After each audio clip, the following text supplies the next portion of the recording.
दोस्तों नमस्कार।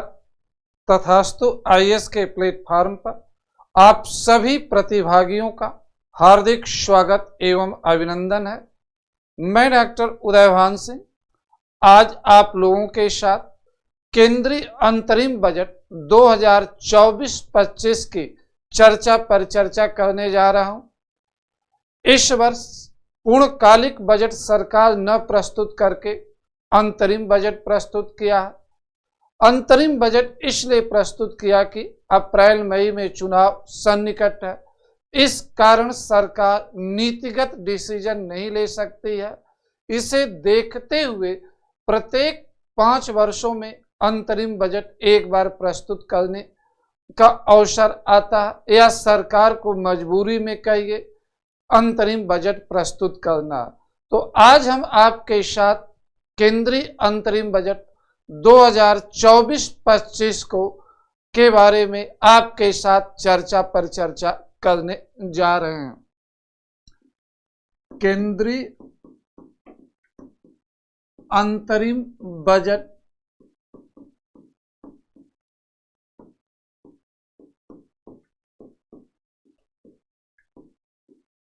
2024-25, लेकिन केंद्रीय अंतरिम बजट 2024-25 के प्रावधानों को डिस्कस करने के पहले, उनकी विशेषताओं को डिस्कस करने के पहले कुछ हम बेसिक आपके साथ डिस्कस करेंगे, जिससे कि आपको बजट और उसके प्रावधानों को समझने में आसानी हो। प्रत्येक वर्ष सरकार द्वारा आर्थिक समीक्षा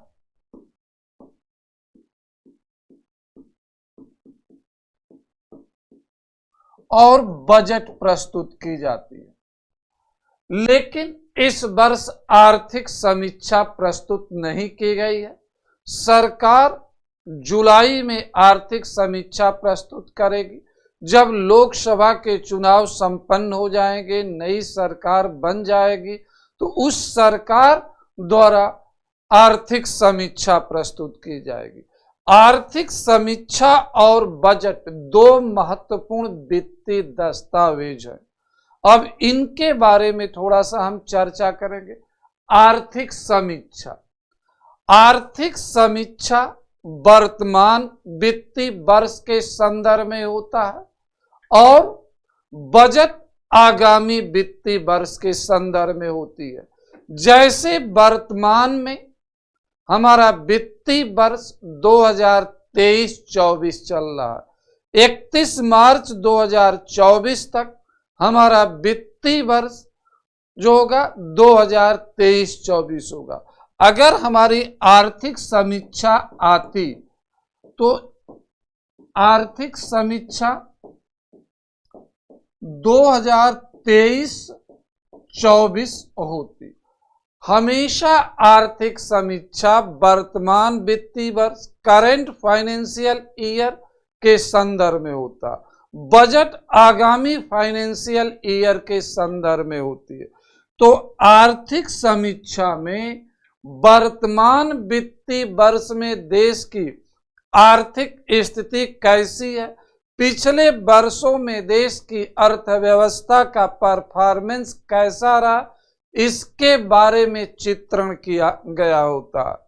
हमने कहा कि आर्थिक समीक्षा में वर्तमान वित्तीय वर्ष में देश की आर्थिक तस्वीर कैसी है और पिछले वर्षों में देश की आर्थिक तस्वीर कैसी रही है, विभिन्न क्षेत्रों का निष्पादन परफॉर्मेंस कैसा रहा, उसके बारे में बताया जाता।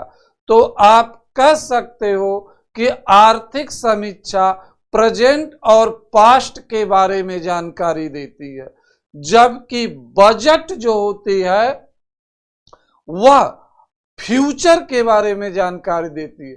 बजट एक विशेष प्रकार का आर्थिक दस्तावेज है जो भविष्य के लिए सरकार के आर्थिक एजेंडे को तय करता, सरकार की वित्तीय कार्य योजनाओं के बारे में बताता, सरकार की सामाजिक और आर्थिक नीतियों एवं योजनाओं पर प्रकाश डालता है।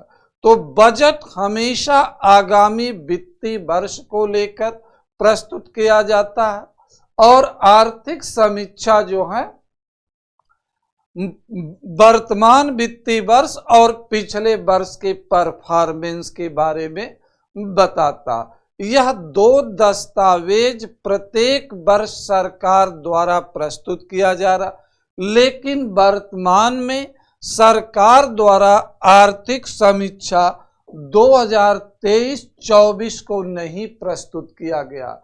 यह समीक्षा अब जुलाई में नई सरकार द्वारा प्रस्तुत की जाएगी, जो भी सरकार बनेगी। तो अभी हमने बजट और आर्थिक समीक्षा के बारे में आपके साथ डिस्कस किया। तो बजट पूर्णकालिक बजट भी होता है और अंतरिम बजट होता है। जब किसी कारणों से, सामान्यतया यह राजनीतिक कारण ही होता है, जब चुनावी वर्ष होता है तो सरकार पूर्णकालिक बजट नहीं प्रस्तुत करती है। पूर्णकालिक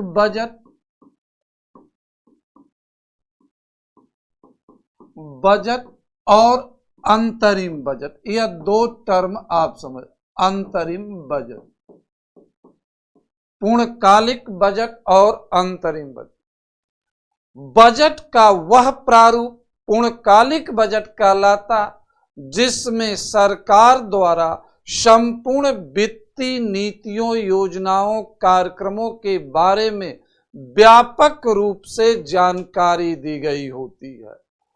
और पूर्णकालिक बजट वर्ष में एक बार प्रस्तुत की जाती है। पूर्णकालिक बजट अस्थायित्व का दर्शन कराती है। अंतरिम बजट तत्कालिक प्रावधानों के बारे में, जिससे कि देश में वित्तीय संवैधानिक संकट न उत्पन्न हो, उसके बारे में इसमें प्रस्ताव किया गया होता है, प्रावधान किया गया होता है। अंतरिम बजट का नेचर अस्थायी होता है, टेम्पररी होता है। पूर्णकालिक बजट का नेचर परमानेंट होता है, अस्थायी होता है। तो हमेशा पूर्णकालिक बजट प्रस्तुत किया जाता, लेकिन जब चुनाव सन्निकट होता, 1 महीना, 2 महीना, 3 महीना होता, तो सरकार चुनावी मापदंडों के कारण, चुनाव के दिशा निर्देशों के कारण, परंपराओं के कारण पूर्णकालिक बजट नहीं प्रस्तुत करती है। तो अंतरिम बजट प्रस्तुत करती है, जिससे देश में संवैधानिक वित्तीय संकट भी उत्पन्न न होने पाए। अंडरस्टूड? अब हम आगे बढ़ते हैं।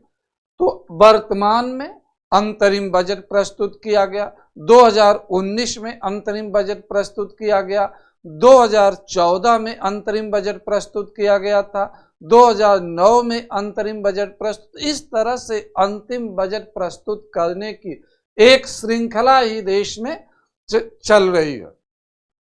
समय समय पर 5 वर्षों के अंतराल पर ही अंतरिम बजट, 5वें वर्ष चुनाव होता तो अंतरिम बजट आती है। जब सरकार पूर्णकालिक बजट प्रस्तुत करती है तो पूर्णकालिक बजट के साथ साथ सरकार लेखानुदान ओट ऑन अकाउंट भी प्रस्तुत करती है। अनुच्छेद 116 के अंतर्गत लेखानुदान का उल्लेख किया गया। अंतरिम बजट के दौरान लेखानुदान नहीं प्रस्तुत किया जाता। अंतरिम बजट तुरंत पारित करा लिया जाता। इस पर बहुत डिस्कशन नहीं होता, संसद में बहुत अधिक चर्चा परिचर्चा नहीं होती है। लेकिन जब पूर्णकालिक बजट होती है तो उस पर विशेष चर्चा परिचर्चा होती है, उस पर अधिक समय लगता। 31 मार्च के बाद नया फाइनेंशियल ईयर 1 अप्रैल से शुरू हो जाता। इसलिए सरकार जब पूर्णकालिक बजट प्रस्तुत करती है तो उसके साथ साथ ओट ऑन अकाउंट भी लेती है, जो कुल बजट का 1/6 भाग होता। 2 महीना के खर्चे के लिए संसद से एडवांस लेती है। इसी को ओट ऑन अकाउंट कहा जाता। इस वर्ष ओटर्न अकाउंट नहीं प्रस्तुत किया गया। अंतरिम बजट को 31 मार्च के पहले ही संसद की स्वीकृति मिल जाएगी, जिसके कारण यह प्रस्तुत नहीं किया गया। तो हमने अभी आपको बजट, आर्थिक समीक्षा, अंतरिम बजट और ओटर्न अकाउंट के बारे में बताया, लेखानुदान के बारे में। थोड़ा सा 5 मिनट हम भारत में बजटी इतिहास पर चर्चा करें, उसके बाद हम अंतरिम बजट पर आ जाएंगे। भारत में बजट प्रस्तुत करने की प्रक्रिया जो है भारत में ब्रिटिश काल में ही शुरू होती है।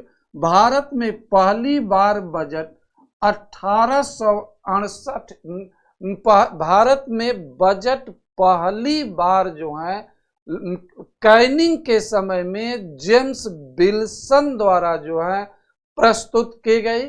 1860 में प्रस्तुत की गई थी पहली बार बजट भारत में जो प्रस्तुत की गई, वह 1860 में प्रस्तुत की गई, जेम्स विल्सन द्वारा प्रस्तुत की गई।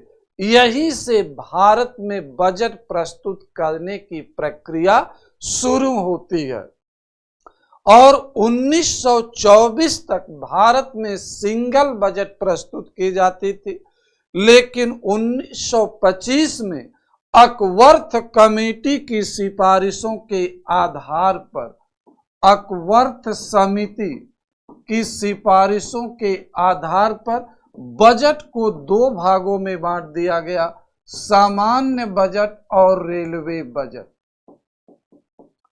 सामान्य बजट और रेलवे बजट बांट दिया गया।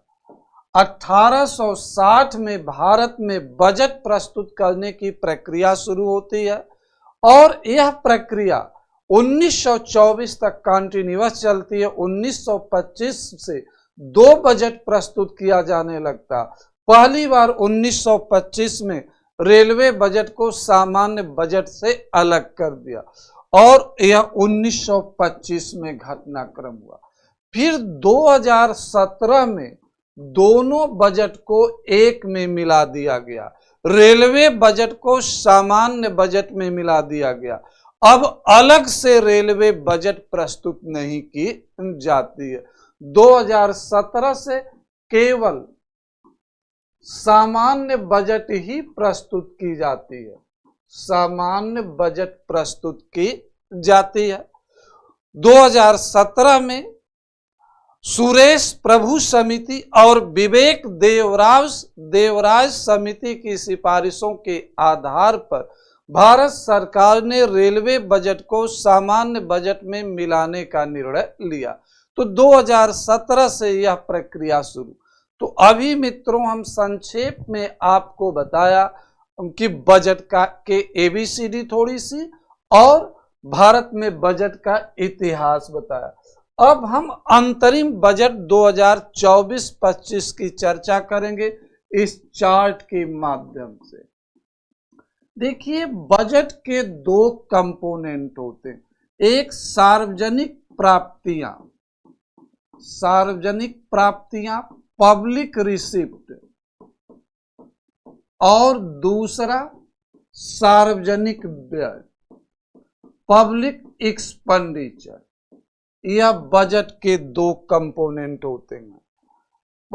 सार्वजनिक प्राप्तियां पब्लिक रिसिप्ट का मतलब सरकार को विभिन्न स्रोतों से प्राप्त होने वाला धन, सरकार को विभिन्न स्रोतों से प्राप्त होने वाला धन पब्लिक रिसिप्ट कहलाता। सरकार द्वारा विभिन्न गतिविधियों पर जो खर्च किया जाता है पब्लिक एक्सपेंडिचर कहलाता।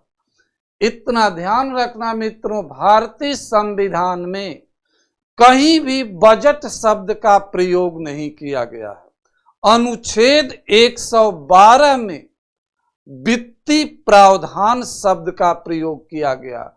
अनुच्छेद 112 में कहा गया कि प्रत्येक वित्तीय वर्ष के लिए राष्ट्रपति महोदय या महोदया द्वारा संसद में एक वित्तीय विवरण प्रस्तुत किया जाएगा या कराया जाएगा, तो जिसे बजट का नाम व्यवहारिक तौर पर दे दिया गया।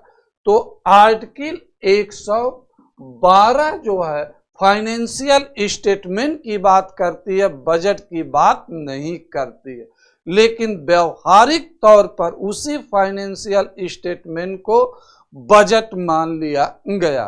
तो हमने कहा कि बजट के दो कंपोनेंट होते हैं, पब्लिक रिसिप्ट और पब्लिक एक्सपेंडिचर। और पब्लिक रिसिप्ट के दो भाग होते हैं, एक होता राजस्व प्राप्तियां और दूसरा होता है पूंजीगत प्राप्तियां, रेवेन्यू रिसिप्ट और कैपिटल रिसिप्ट। सार्वजनिक व्यय के भी दो भाग होते हैं, राजस्व व्यय और पूंजीगत व्यय। तो केंद्रीय अंतरिम बजट 2024-25 का जो आकार है, जो इसका टोटल आउटले है, इसका जो आकार है वह 47.66 लाख करोड़ रुपए का है। हमारा इस वर्ष का जो अंतरिम बजट है उसका आकार 47.66 लाख करोड़ रुपए है। मतलब सरकार द्वारा इतना पैसा साल भर में खर्च करने का बजटी अनुमान लगाया गया। मैं एक बार फिर आपसे कहना, जुलाई में जब बजट प्रस्तुत किया जाएगा तो हो सकता है यह आकार बदल जा, आकार स्थिर भी रह सकता, आकार बदल तो सामान्यतया बदल ही जाता है। तो हमारा इस वर्ष के बजट का आकार कितना है? 47.66 लाख करोड़ रुपए का हमारा यह बजट है। क्लियर हुआ? भारत में 1998 से संतुलित बजट प्रस्तुत किया जा रहा है। संतुलित बजट का मतलब होता है कि जो बजटी प्राप्तियां हैं और बजटी व्यय दोनों इक्वल होती हैं। बजटी प्राप्तियां और बजटी व्यय जब इक्वल होंगे तो इस प्रकार के बजट को संतुलित बजट किया जाता है। मतलब सरकार जितना खर्च कर रही है उतना वह विभिन्न स्रोतों से प्राप्त कर रही है, तो that is called balance budget. हम बैलेंस बजट की जब बात करते हैं संतुलित बजट की,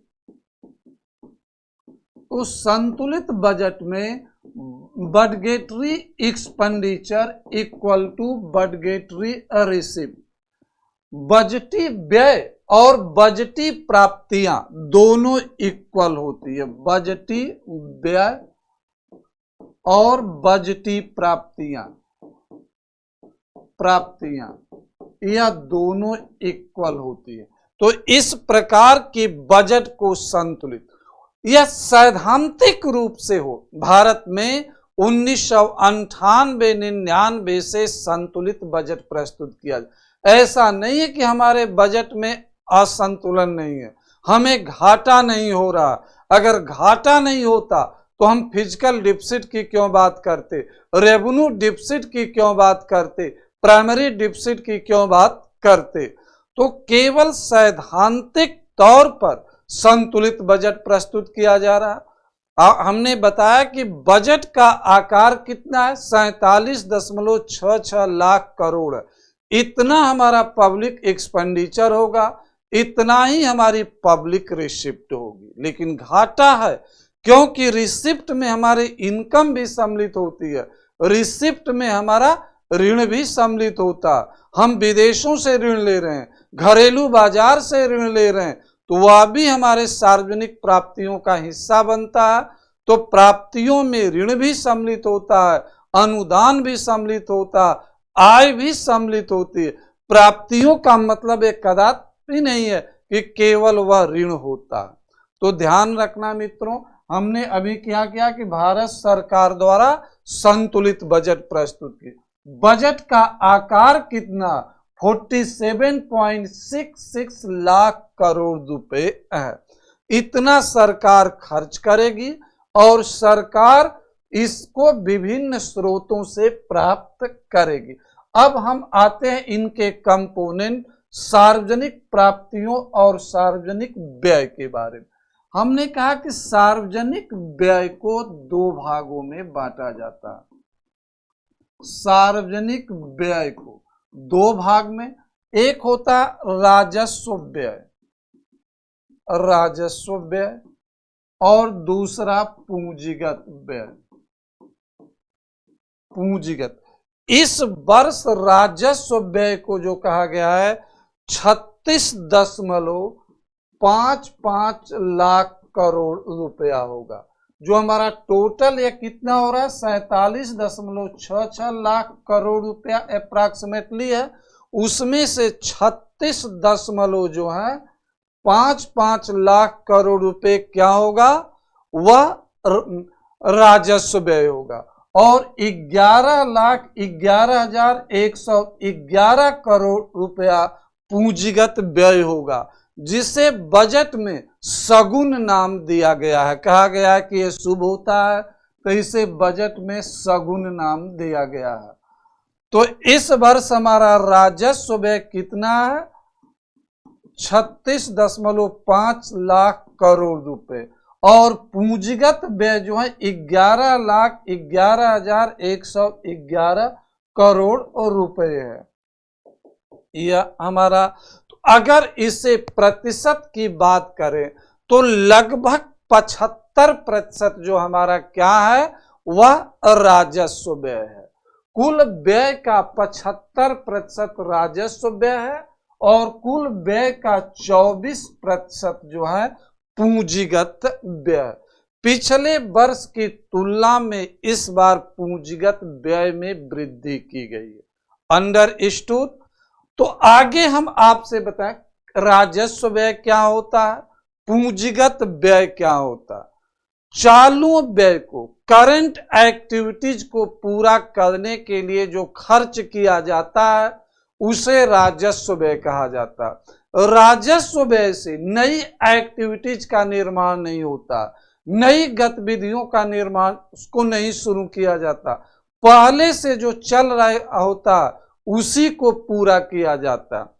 राजस्व व्यय सार्वजनिक व्यय का वह हिस्सा होता है जिसके माध्यम से सरकार अपने रिकरिंग एक्सपेंसेस को पूरा करती है, पहले से चली आ रही गतिविधियों को पूरा करती है। इससे किसी नई संपत्ति का प्रत्यक्षता सृजन नहीं होता है। पेंशन देने पर, वेतन देने पर, रक्षा व्यय को, सब्सिडी को, ब्याज अदायगी को, अनुरक्षण व्यय को, अनुदान को जनरली राजस्व व्यय माना जाता। तो राजस्व व्यय का नेचर नॉन प्रोडक्टिव होता, नॉन डेवलपिंग होता, नॉन एम्प्लॉयमेंट क्रिएटिव। तो डायरेक्टली इससे किसी संपत्ति का निर्माण नहीं होता, ऐसा माना जाता। तो राजस्व व्यय कितना है 36.55 लाख करोड़ रुपए, जो कुल व्यय का कितना है 75% अप्रॉक्सीमेटली। पूंजीगत व्यय कितना है, कुल व्यय का 24% से थोड़ा अधिक है, आप कह सकते हैं 25% भी है अप्रॉक्सीमेटली। तो अब यह प्रश्न उठता है कि पूंजीगत व्यय क्या। पूंजीगत व्यय सार्वजनिक व्यय का वह हिस्सा है जिससे नई गतिविधियों को बढ़ावा मिलता, जिससे न्यू इकोनॉमिक एक्टिविटीज को बढ़ावा मिलता, जिससे न्यू एसेट क्रिएशन को बढ़ावा मिलता। नई गतिविधियों को शुरू करने, नई संपत्ति का निर्माण करने के लिए जो व्यय किया जाता है पूंजीगत व्यय। तो वर्तमान में भारत सरकार द्वारा देश में नई गतिविधियों को शुरू करने के लिए जो कैपिटल एक्सपेंडिचर किया जाएगा वह इतना 11,11,111 करोड़ रुपया।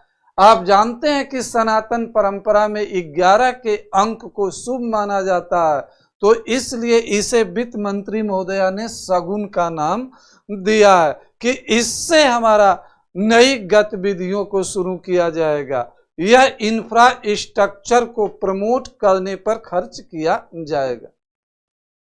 क्लियर हुआ। तो यह हमने एक आपको बताया पब्लिक एक्सपेंडिचर के बारे में कि पब्लिक एक्सपेंडिचर के जो दो कंपोनेंट हैं उनके बारे में क्लियर हुआ इस पर। अब हम आते हैं पब्लिक रिसिप्ट को, जो बजट का दूसरा कंपोनेंट होता है। बजट का दूसरा जो कंपोनेंट है सार्वजनिक प्राप्तियां, पब्लिक रिसिप्ट। पब्लिक रिसिप्ट के दो भाग हैं, एक राजस्व प्राप्तियां,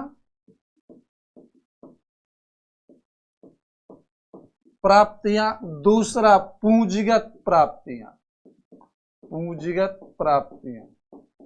capital receipt, revenue receipt and capital receipt. तो जो इस वर्ष हमारा रेवेन्यू रिसिप्ट होने जा रहा है यह 30.01 लाख करोड़ रुपए होने जा रहा है।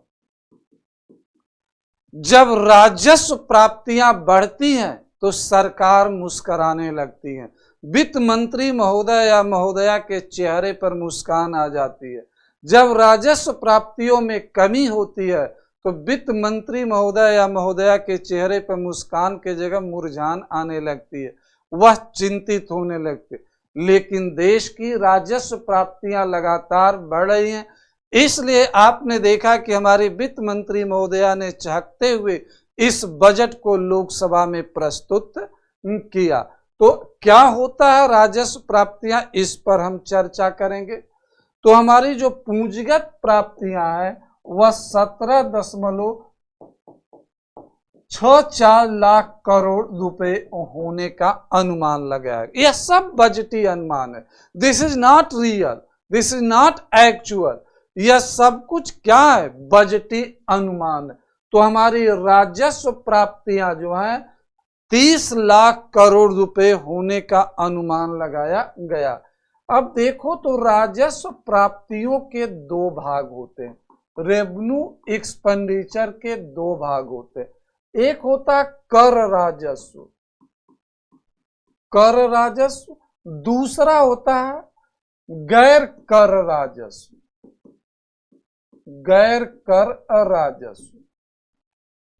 कहा जाता है कि सार्वजनिक प्राप्तियों का वह भाग कर राजस्व कहलाता है जो करों से प्राप्त होता। करों से प्राप्त होने वाली धनराशि कर राजस्व कहलाती है। और करों के अतिरिक्त सरकार को पब्लिक सेक्टर जो अंडरटेकिंग है उससे डिविडेंड मिल रहा है, लाभ मिल रहा, सरकार को ब्याज मिल रहा, सरकार को अन्य स्रोतों से ऐसी आय प्राप्त होती है जो हमारी देयता में सम्मिलित नहीं है, वह गैर कर राजस्व में। तो राजस्व प्राप्तियां बढ़ने से सरकार की लायबिलिटीज नहीं बढ़ती है, राजस्व प्राप्तियों के बढ़ने से सरकार के एसेट में कमी नहीं होती है। रेवेन्यू रिसिप्ट सरकार के आर्थिक गतिविधियों का प्रतिफल होता है, तो राजस्व प्राप्तियों का बढ़ना अच्छा माना जाता है। जो हमने कहा कि 30 लाख करोड़ रुपया अप्रॉक्सीमेटली राजस्व प्राप्तियां हैं, इनमें से 26.15 लाख करोड़ क्या है, कर राजस्व है। इतना पैसा जो हमें मिल रहा है वह कर राजस्व ये पैसा मिल रहा। जो रिमेनिंग है वह किससे मिलेगा, वह हमारा जो है नॉन टैक्स रेवेन्यू से मिलेगा। अंडरस्टूड। तो राजस्व प्राप्तियां जब बढ़ेगी तो अच्छा है, कर राजस्व से अधिक आय प्राप्त होगी, अच्छा है। गैर कर राजस्व में हमने कहा लाभ, प्रॉफिट, डिविडेंड, ब्याज प्राप्तियां और अनुदान सम्मिलित होते हैं। तो अब टोटल हमारी जो है राजस्व प्राप्तियां इतनी है, इसमें से इसको माइनस कर देंगे तो जो आपको बचेगा वह क्या होगा, नॉन टैक्स रेवेन्यू होगा। पूंजीगत प्राप्तियां जो होती है सरकार की लायबिलिटीज को या तो बढ़ाती है या सरकार के एसेट में कमी लाती है। Capital receipt promote liabilities of government, due to capital receipt asset of government is to be decreased. जब पूंजीगत प्राप्तियां बढ़ेगी तो सरकार की लाइबिलिटीज बढ़ जाएगी, देयता बढ़ जाएगी। पूंजीगत प्राप्तियां बढ़ेगी तो सरकार की देनदारी बढ़ेगी। पूंजीगत प्राप्तियों में क्या होता है? ऋण सम्मिलित होता है और विनिवेश से प्राप्त धन। सरकार कोई अपनी संपत्ति बेच करके धन प्राप्त कर रही है तो वो पूंजीगत प्राप्तियों का हिस्सा हो। सरकार विश्व बैंक से ऋण ले रही है, सरकार डोमेस्टिक मार्केट में बॉन्ड जारी करके ऋण ले रही, that is called capital receipt. Clear हुआ? तो यह मैंने आपको अभी बताया। देखिए, इस वर्ष के जो बजट का जो प्राथमिक विषय है, केंद्रीय बजट, केंद्रीय अंतरिम बजट, अंतरिम बजट 2024-25 के जो प्राथमिकता प्राप्त क्षेत्र हैं, प्राथमिकता प्राप्त क्षेत्र, यहां से सीधे क्वेश्चन बन कौन कौन है? 4 क्षेत्र। पहला गरीब, दूसरा अन्नदाता जिसे आप किसान कहते हो, तीसरा महिलाएं, चौथा युवा, देश का यूथ। इन 4 को प्रधानमंत्री जी ने कुछ महीने पहले अपने एक संबोधन में देश का टारगेट ग्रुप, प्रियोरिटी ग्रुप बताया था। इस बजट में भी वित्त मंत्री महोदया ने इनको प्राथमिकता दिया है। कहा कि सामान्य तौर पर सरकार के लिए सर्वोच्च प्रियोरिटी, हाई प्रियोरिटी यह ग्रुप होगा। इनको सोशल जस्टिस के दायरे में अधिक से अधिक लाभ पहुंचाना। अगर हम सामाजिक न्याय की बात करते हैं तो आज सामाजिक न्याय सचिन तेंदुलकर को नहीं चाहिए, मुकेश अंबानी को नहीं चाहिए, दीपिका पादुकोण को नहीं चाहिए। सामाजिक न्याय चाहिए तो गरीबों को चाहिए, पिछड़े हुए लोगों को चाहिए, वंचित लोगों को चाहिए, समाज की मुख्य धारा से कटे हुए लोगों को चाहिए। तो इस बजट में प्राथमिकता प्राप्त क्षेत्र की बात की गई। अंडरस्टूड? यह तो हमारा बजट, यह हमारे न्याय के जो है दायरे में रखे गए हैं, न्याय के दायरे में रखे गए। अब हम सरकार के प्राप्तियों के स्रोत क्या है? जो सरकार 47.66 लाख प्राप्त करेगी वह कहां से प्राप्त करेगी, उनके बारे में हम थोड़ी चर्चा कर लें। सरकार के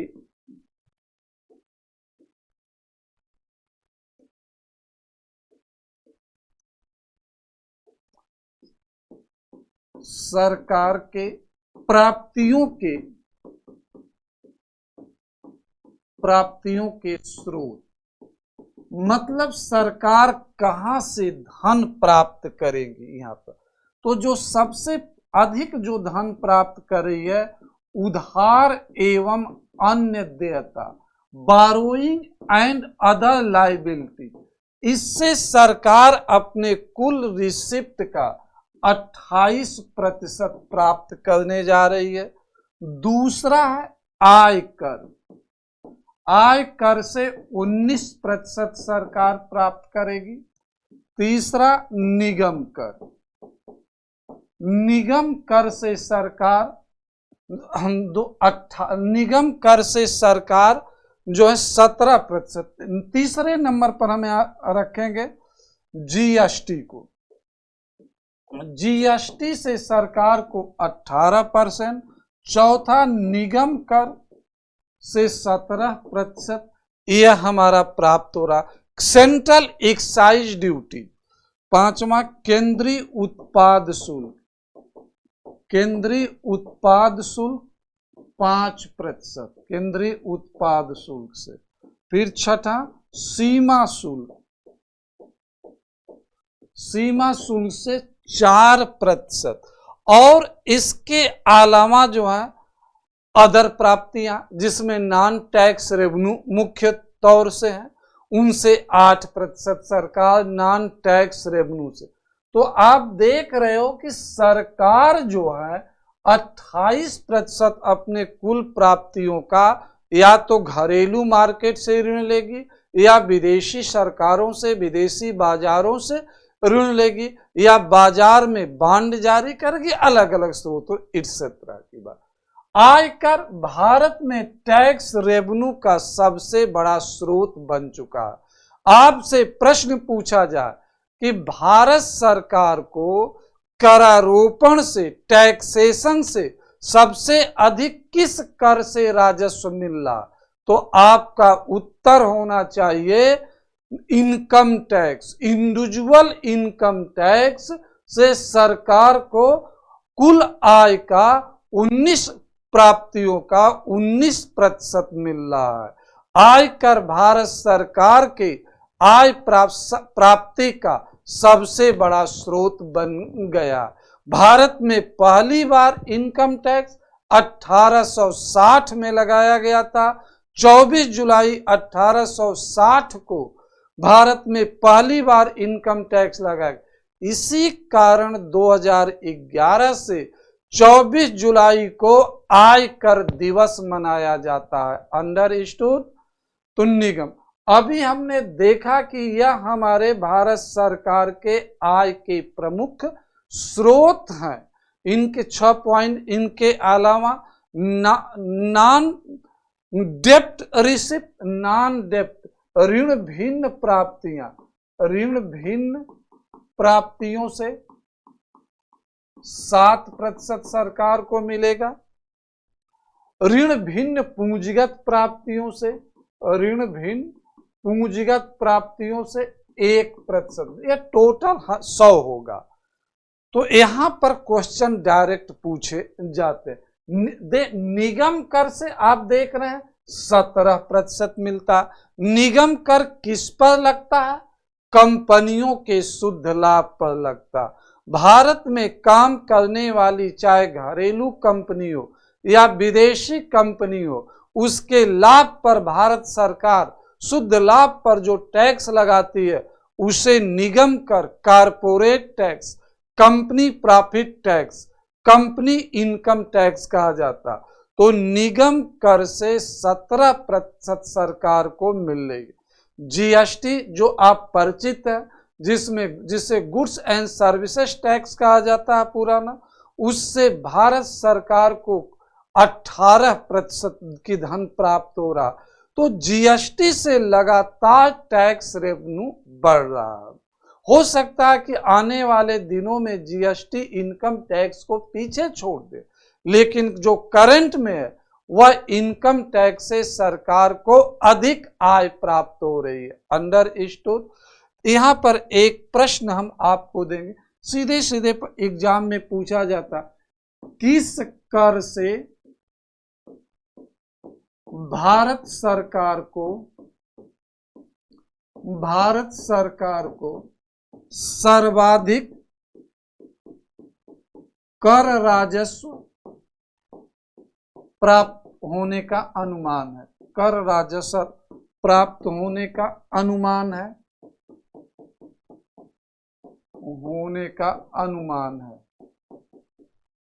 तो यहां पर जो आपका विकल्प होगा जीएसटी, सेकेंड विकल्प आयकर,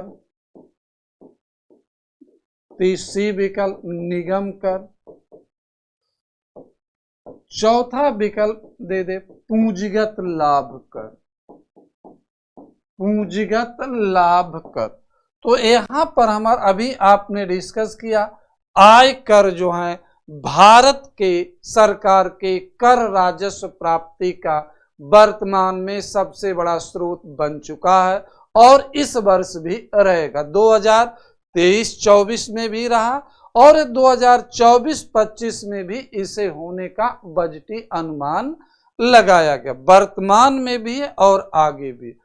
अगर प्रश्न यह पूछा जाए किन करों से सर्वाधिक कर राजस्व प्राप्त होने वाले 3 करों का आरोही क्रम क्या है या अवरोही क्रम क्या है, डिसेंडिंग या असेंडिंग ऑर्डर क्या, तो वही 3 कर क्या है, इनकम टैक्स, जीएसटी और कारपोरेट टैक्स। इनकम टैक्स से 19%, जीएसटी से 18% और कारपोरेट टैक्स से 17% प्राप्त हो। अंडरस्टूड। अब हम आगे बढ़ते हैं। यह तो हमने बताया आपको किसके बारे में, अभी बताया सरकार के प्राप्तियों के स्रोत के बारे में, जो इस वर्ष के अंतरिम बजट में अनुमान लगाए गए। सरकार के व्यय की सबसे बड़ी मदें क्या, सरकार के व्यय की मदें, यहाँ सरकार का मतलब हमारा भारत सरकार। तो सरकार अपने जो भारत सरकार की व्यय की सबसे बड़ी मद है वह ब्याज अदायगी है। ब्याज अदायगी पर सरकार कुल व्यय का 20% खर्च करेगी। जो हमने पिछला ऋण लिया है उसके भुगतान करने पर सरकार द्वारा 20% खर्च किया जाएगा। अंडरस्टूड। सरकार 20% ब्याज देने पर और ब्याज की किस्तों दोनों इसमें इन्वॉल्व, इस पर खर्च। दूसरा है करों और शुल्कों में, करों और शुल्कों में राज्यों का हिस्सा, राज्यों का हिस्सा, इस पर भी सरकार 20% कर। केंद्र सरकार जो टैक्स और ड्यूटी से अमाउंट कलेक्ट करती है उसे वित्त आयोग की सिफारिशों के आधार पर राज्यों में भी वितरित करती है। तो सरकार 20% इस पर खर्च करेगी, सेंटर और ऐसा राज्यों को हिस्सा देने पर खर्च करेगी 20%। फिर तीसरी बड़ी मद जो सरकार की है केंद्र क्षेत्र की योजनाओं, केंद्र क्षेत्र की योजनाओं पर सरकार द्वारा 16% खर्च किया जाएगा। भारत सरकार द्वारा जो योजनाएं चलाई जा रही हैं राज्यों में, भारत सरकार के दिशा निर्देश पर जो राज्यों में योजनाएं इंप्लीमेंट की जा रही हैं उस पर सरकार अपने कुल व्यय का 16% खर्च करेगी। और सेंटर स्पॉन्सर्ड स्कीम पर, केंद्र प्रायोजित योजनाओं पर, केंद्र प्रायोजित योजनाओं पर भारत सरकार 8% खर्च करेगी।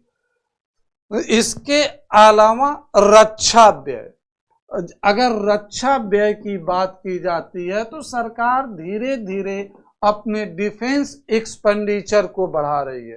टोटल एक्सपेंडिचर का 8% देश को सुरक्षित रखने पर खर्च किया जाएगा, वह 8% होगा।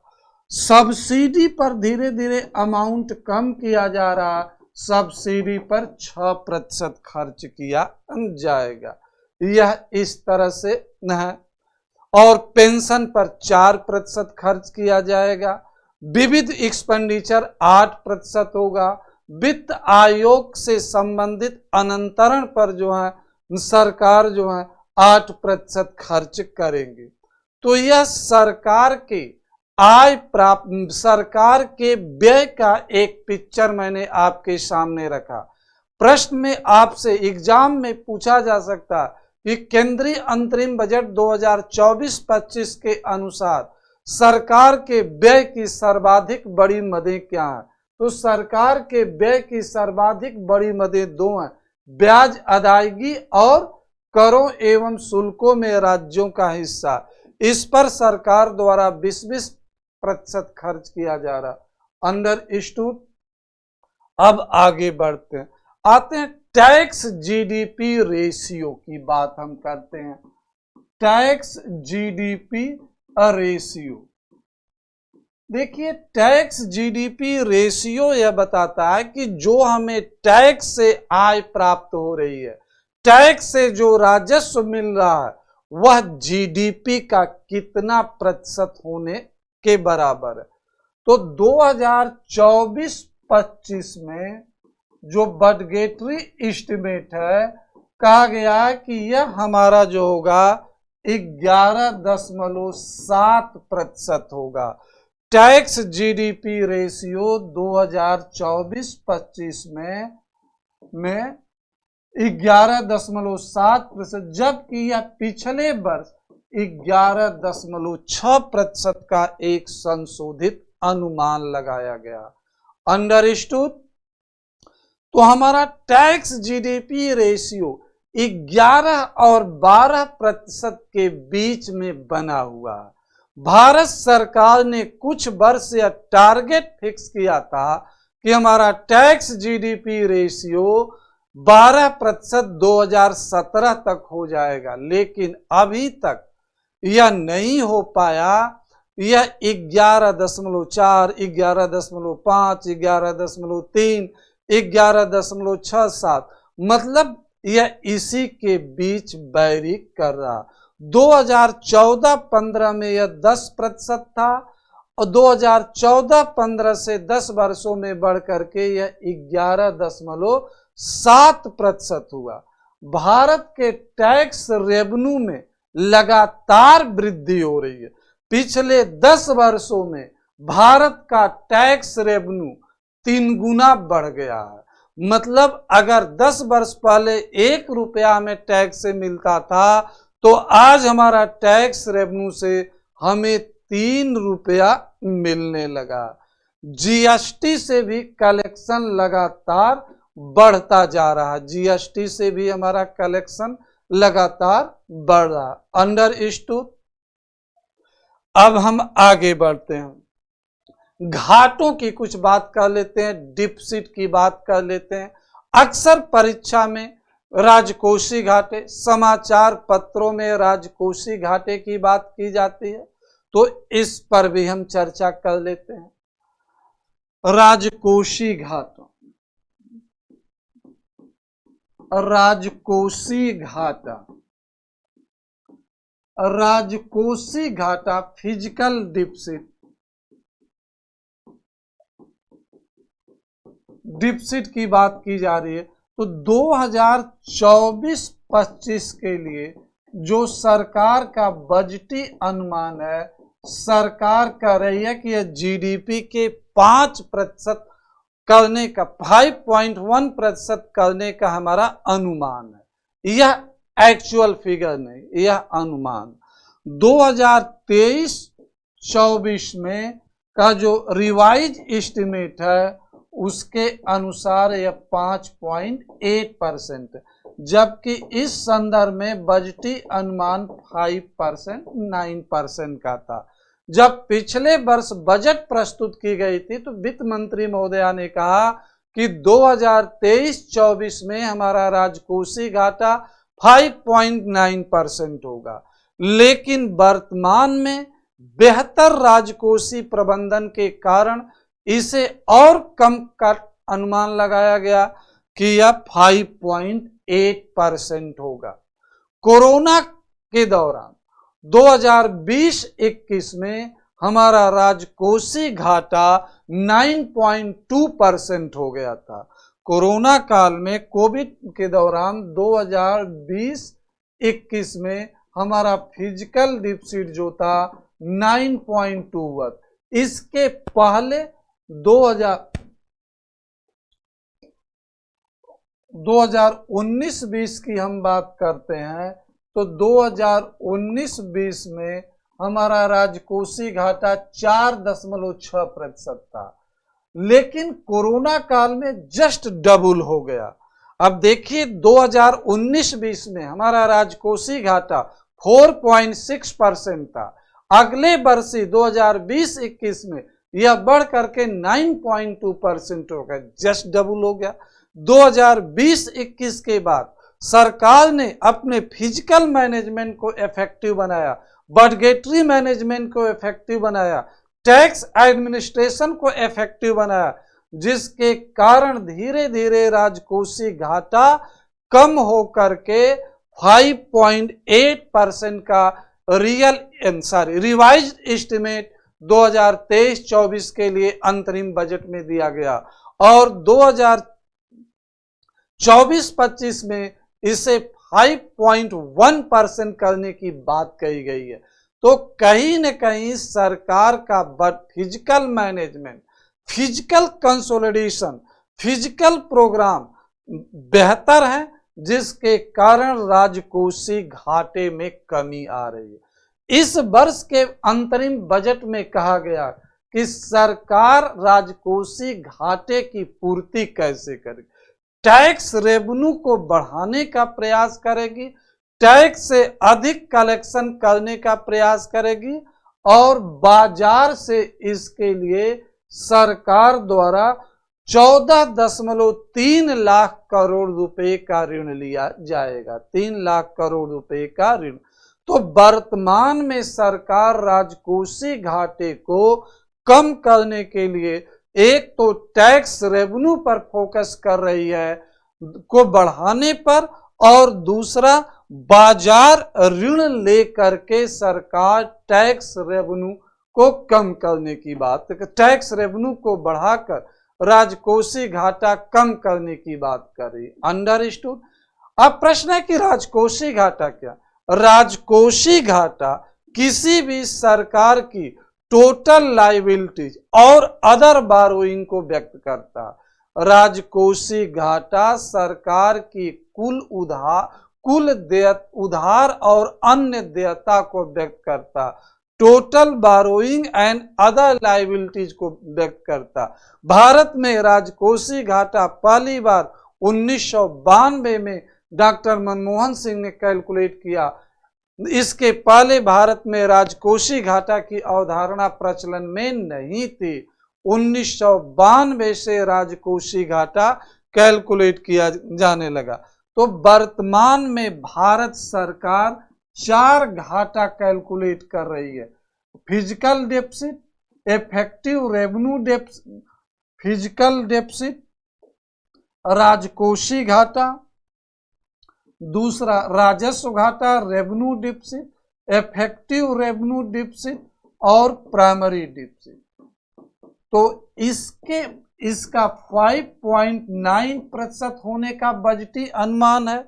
और रेवेन्यू डिफिसिट के रेवेन्यू डिफिसिट के जो है देखिए फिजिकल डिफिसिट के 5.1% होने का अनुमान लगाया गया फिजिकल डिफिसिट, और रेवेन्यू डिफिसिट के जो है 2.1% का होने का अनुमान है।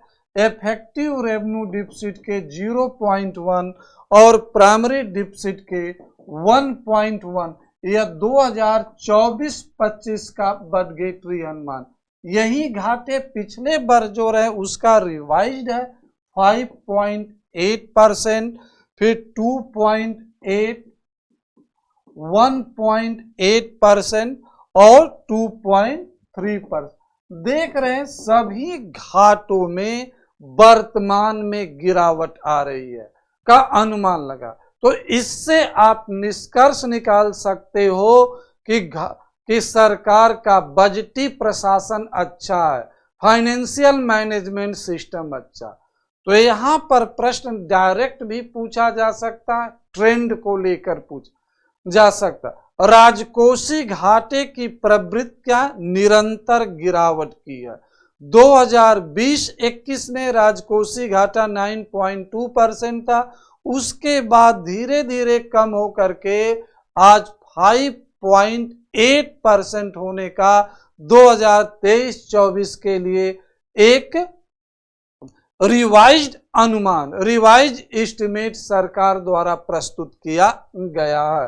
राजस्व घाटा जो होता है वह रेवेन्यू रिसिप्ट और रेवेन्यू एक्सपेंडिचर की बात करता है। क्लियर हुआ?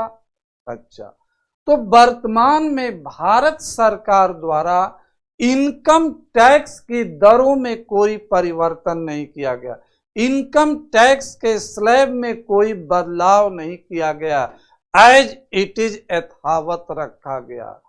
कारपोरेट टैक्स की दर घरेलू कंपनियों के लिए 30% से कम करके निगम कर की दर घरेलू कंपनियों के लिए निगम कर की दर घरेलू कंपनियों के लिए 30% से घटा करके 22% कर दी गई।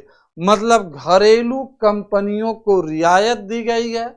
मेक इन इंडिया को बढ़ावा देने के लिए मैन्युफैक्चरिंग सेक्टर की कंपनियों पर इनकम टैक्स, जो कारपोरेट टैक्स वह 15% रखा गया। मैन्युफैक्चरिंग सेक्टर की कंपनियों को पर जो कारपोरेट टैक्स लगेगा, कंपनी आय कर लगेगी, वह 15% लगेगी। यह एक महत्वपूर्ण प्रावधान किया गया। दूसरा, जो 2009-10 से अब तक जिन लोगों को 25,000 रुपये कर अदा करने की नोटिस दी गई है, उसे वापस सरकार ले लेगी और उनको कर माफी दे देगी। जिनको 2009-10 से लेकर पेंडिंग में है प्रत्यक्ष कर 25,000 रुपये तक, उसको वापस दे देगी। 2010-11 से 2014-15 तक 10,000 करोड़ रुपए जिन लोगों को देना है, उनको वापस सरकार उनको माफ कर देगी। यह व्यवस्था इस बजट में टैक्सेशन को लेकर के की गई है। आपसे पूछा जा कि भारत सरकार द्वारा निगम कर के बारे में क्या प्रावधान किया गया है, तो आप कहना कि निगम कर के बारे में प्रावधान यही किया गया, घरेलू कंपनियों के लिए 30% से घटा करके उन्हें 22% कर दिया गया है। घरेलू कंपनियों के लिए कर दिया गया है। और विनिर्माण क्षेत्र की कंपनियों के लिए इसे जो है 15% किया गया। अंडरस्टूड। अब हम आते हैं रेलवे के संदर्भ में। देखिए, जब रेलवे की बात होती, हमने शुरू में कहा कि 2017 के पहले तक रेलवे बजट अलग से प्रस्तुत की जाती थी, लेकिन 2017 से रेलवे बजट को आम बजट में मिला दिया गया। तो इस वर्ष रेलवे बजट का आकार 2.57 लाख करोड़ रखा गया है। करोड़ रुपया रेलवे बजट का आकार रखा गया। रेलवे बजट में इस वर्ष 3 महत्वपूर्ण इकोनॉमिक कॉरिडोर बनाने का प्रस्ताव किया गया है। 3 महत्वपूर्ण इकोनॉमिक कॉरिडोर। पहला, एनर्जी कॉरिडोर की बात की गई है। पहला जो कॉरिडोर है एनर्जी कॉरिडोर, एनर्जी ऊर्जा कॉरिडोर।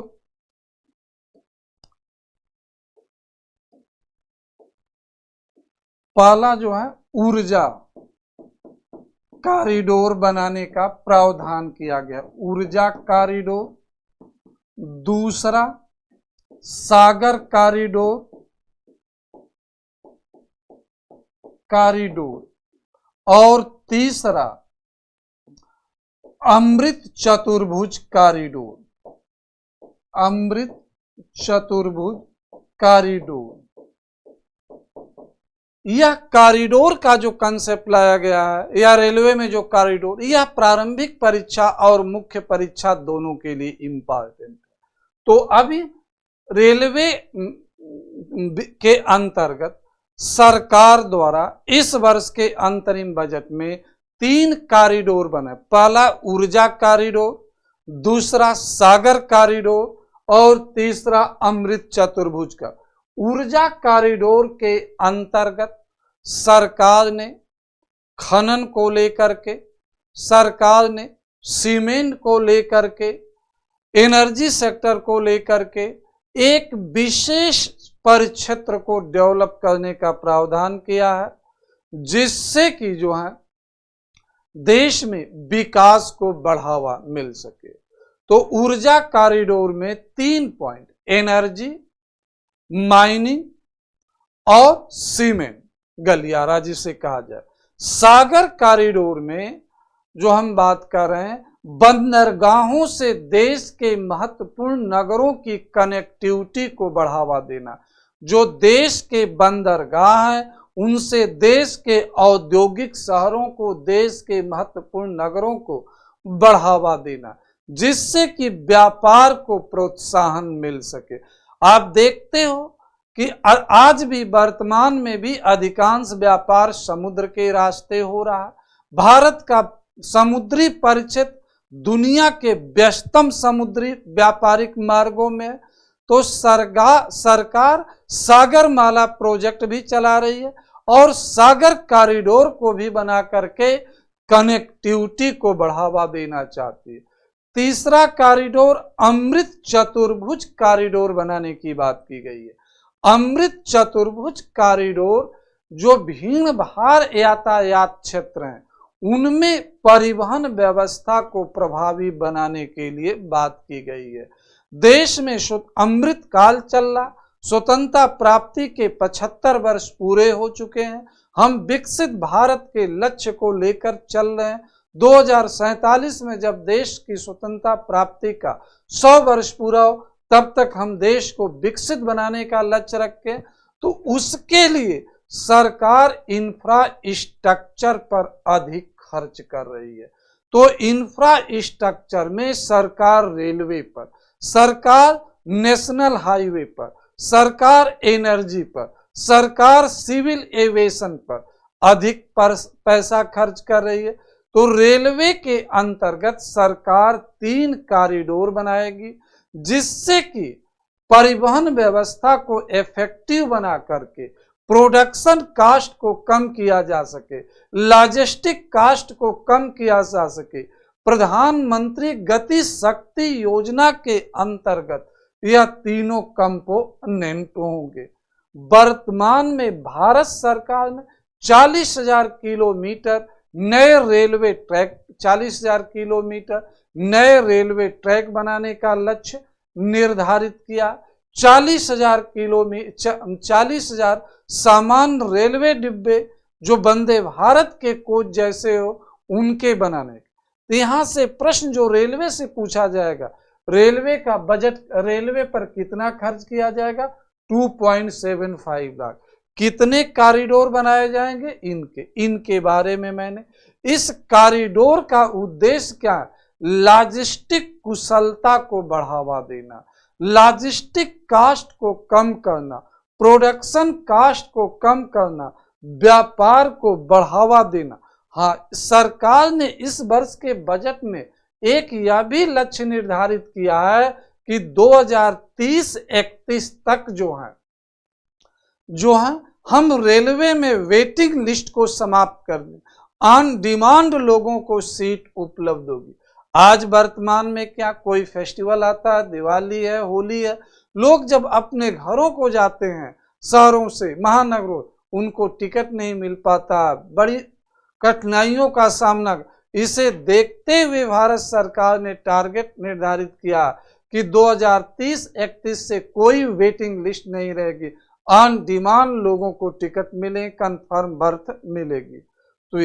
तो नेशनल हाईवे के डेवलपमेंट पर उसके लिए सरकार द्वारा जो 2.71 लाख करोड़ रुपए 2.78 लाख करोड़ रुपए खर्च करने का प्रावधान भारत सरकार द्वारा किया गया है। तो यह रेलवे के बारे में भारत सरकार द्वारा जो है उपयुक्त कदम उठाए गए हैं। यह परीक्षा के दृष्टिकोण से महत्वपूर्ण।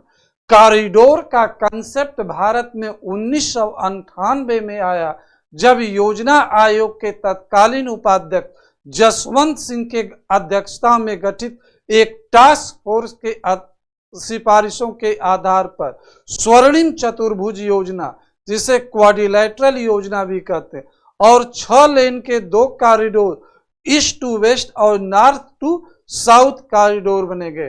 तो आपसे मित्रों पूछा जाए कि भारत में कॉरिडोर का कंसेप्ट कब लाया गया, तो क्या उत्तर होगा?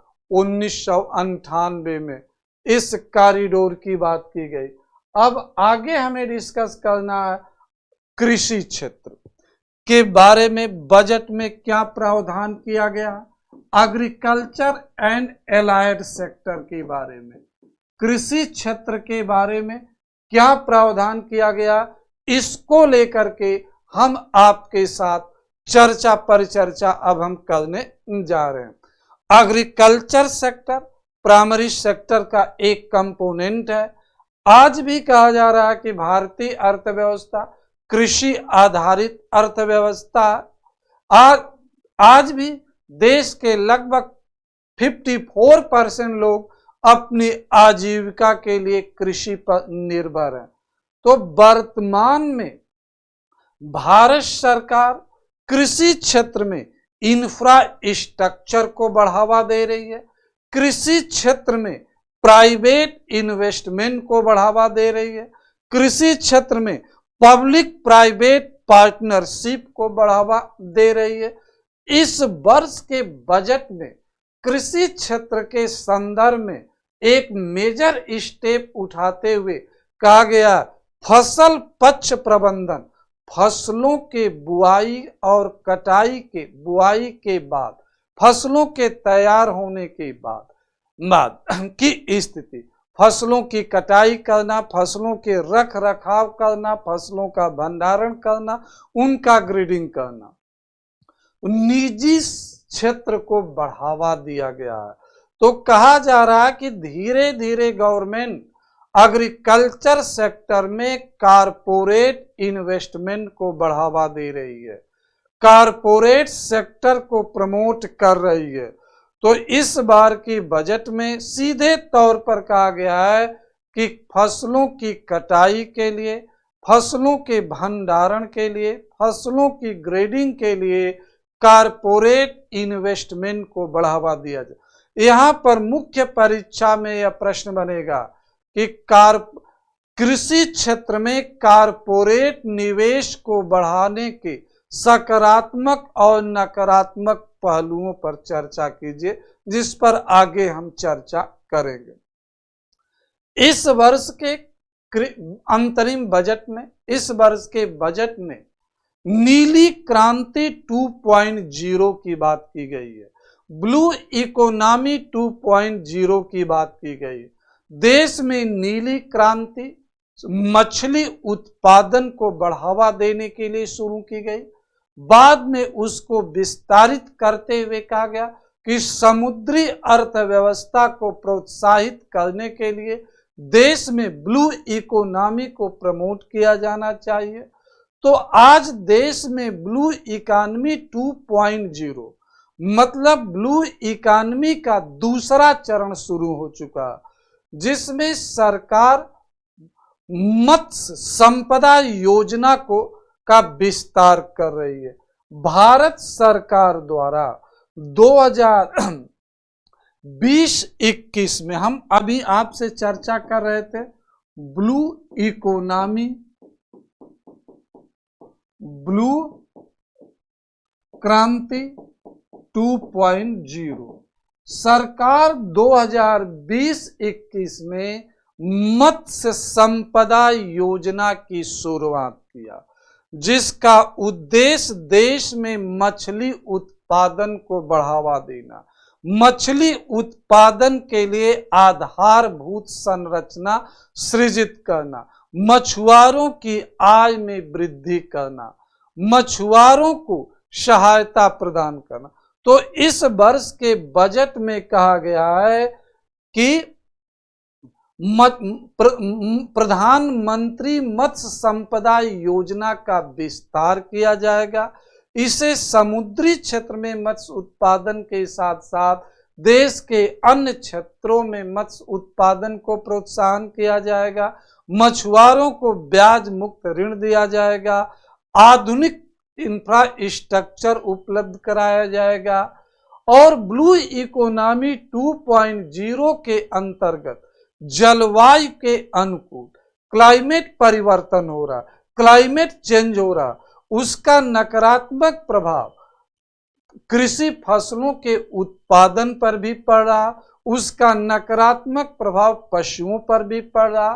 तो क्लाइमेट चेंज के अनुकूल मत्स्य उत्पादन को कैसे बढ़ावा दिया जाए, कैसे तटीय क्षेत्रों में एक्वाकल्चर एक्टिविटीज को बढ़ावा दिया जाए, यह ब्लू 2.0 में बात कही गई है। बिमस्टेक के सदस्य देशों ने काठमांडू शिखर सम्मेलन में आज के 10 वर्ष पहले ही ब्लू इकोनॉमी और माउंटेन इकोनॉमी को बढ़ावा देने की रणनीति पर काम करना शुरू किया।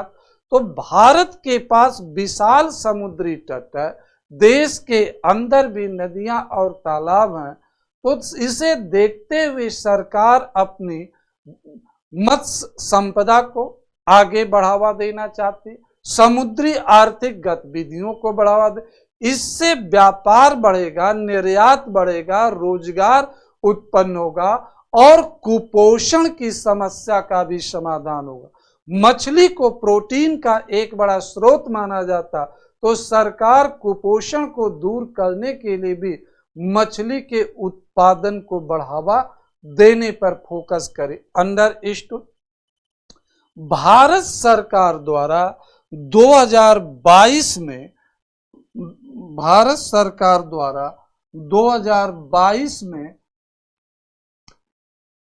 तिलहन आत्मनिर्भरता मिशन कार्यक्रम शुरू किया गया। तिलहन आत्मनिर्भरता मिशन शुरू किया गया। तिलहन आत्मनिर्भरता मिशन कब शुरू किया गया? 2022 में शुरू किया गया। इसका उद्देश्य देश को तिलहन उत्पादन में, खाद्य तेलों के उत्पादन में आत्मनिर्भर बनाना। आज हम खाद्य उत्पादन में आत्मनिर्भर हैं, लेकिन तेलों के उत्पादन में आत्मनिर्भर नहीं है। हमें यूरोपीय देशों से, ऑस्ट्रेलिया से खाद्य तेलों का आयात करना पड़ता। तो जिसे देखते हुए भारत सरकार तिलहन आत्मनिर्भरता मिशन 22 में शुरू किया।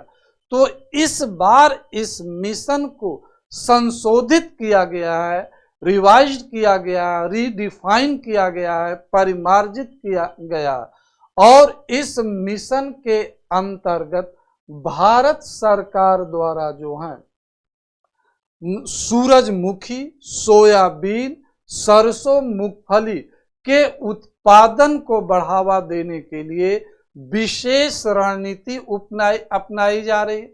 इनको हाईब्रिड सीड उपलब्ध कराने, नई टेक्नोलॉजी उपलब्ध कराने, ग्रेडिंग की सुविधा और इसके स्टोरिंग फैसिलिटी उपलब्ध कराने पर दिया। तो यहाँ से भी प्रश्न बन सकता कि तिलहन आत्मनिर्भरता मिशन कब शुरू किया गया?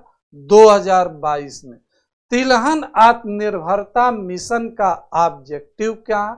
खाद्य तेलों के उत्पादन में देश को आत्मनिर्भर करना। इस मिशन को एक फ्लैगशिप कार्यक्रम के रूप में सरकार द्वारा चलाया जा रहा, एक महत्वपूर्ण कार्यक्रम है।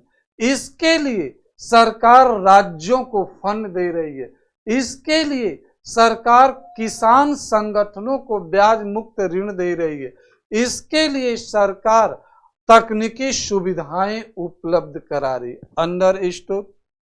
दूसरा, नेक्स्ट, केंद्रीय बजट 2024-25 में सरकार उर्वरकों के क्षेत्र में इनोवेशन को प्रमोट कर रही है, नव प्रवर्तन को बढ़ावा दे रही है। अब सरकार ने नैनो यूरिया के बाद नैनो डीएपी खाद के प्रयोग को, नैनो पोटाश युक्त खाद के प्रयोग को उपयोग में लाने पर बल दे रही है। कुछ वर्ष पहले सरकार ने नीम कोटेड यूरिया का प्रयोग करने को बढ़ावा दिया, नैनो यूरिया के। तो अब सरकार नैनो डीएपी पोटाश युक्त उर्वरकों के उत्पादन के उपयोग को बढ़ावा दे रही, जिससे कि भारत में एग्रीकल्चर प्रोडक्टिविटी को बढ़ावा दिया जाए। एग्रीकल्चर प्रोडक्टिविटी को बढ़ावा दिए बिना देश में खाद्यान्न उत्पादन को बढ़ावा नहीं मिल सकता, क्योंकि एग्रीकल्चर लैंड कंटिन्यूअसली कम हो रही है। देश में इंडस्ट्रियलाइजेशन बढ़ रहा, देश में कॉरिडोर बन रहे हैं, देश में नए हवाई अड्डे बन रहे हैं। तो इसके कारण एग्रीकल्चर लैंड कम होगी। एग्रीकल्चर लैंड कम हो रही है तो फूड प्रोडक्शन कम होगा। फूड प्रोडक्शन कम होगा तो फूड सिक्योरिटी की प्रॉब्लम होगी। तो इसे देखते हुए सरकार एग्रीकल्चर प्रोडक्टिविटी को बढ़ावा देने पर बल दे रही है। तो उसके लिए नैनो यूरिया के उपयोग को, नैनो डीएपी के उपयोग को लगातार सरकार द्वारा बढ़ावा दिया जा रहा है। क्लियर हुआ? अब हम अगला, इस बजट में प्रधानमंत्री किसान संपदा योजना का विस्तार किया गया। प्रधानमंत्री किसान संपदा योजना, यह योजना 2017-18 में चलाई गई थी। फूड प्रोसेसिंग इंडस्ट्रीज को प्रमोट करने के लिए, फूड प्रोसेसिंग इंडस्ट्रीज के सेक्टर में निवेश को बढ़ावा देने के लिए यह योजना किस लिए चलाई गई? फूड प्रोसेसिंग इंडस्ट्रीज के डेवलपमेंट को बढ़ावा देने, फूड प्रोसेसिंग इंडस्ट्रीज में इन्वेस्टमेंट को प्रमोट करने के लिए, फूड प्रोसेसिंग इंडस्ट्रीज के अंतर्गत घरेलू और विदेशी निवेश को बढ़ा, जिससे कि देश में खाद्य सुरक्षा सुनिश्चित की जा सके, कृषि क्षेत्र में रोजगार उत्पन्न हो चुके। तो इस योजना के दायरे को बढ़ावा दिया गया। अभी किन किन क्षेत्रों को इसमें अलग से सम्मिलित किया जाएगा, उसके लिए दिशा निर्देश बाद में जारी किया जाएगा।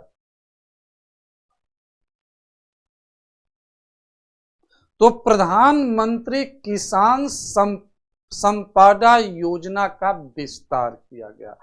यह योजना फूड प्रोसेसिंग इंडस्ट्री से संबंधित है। 2017-18 में शुरू की गई।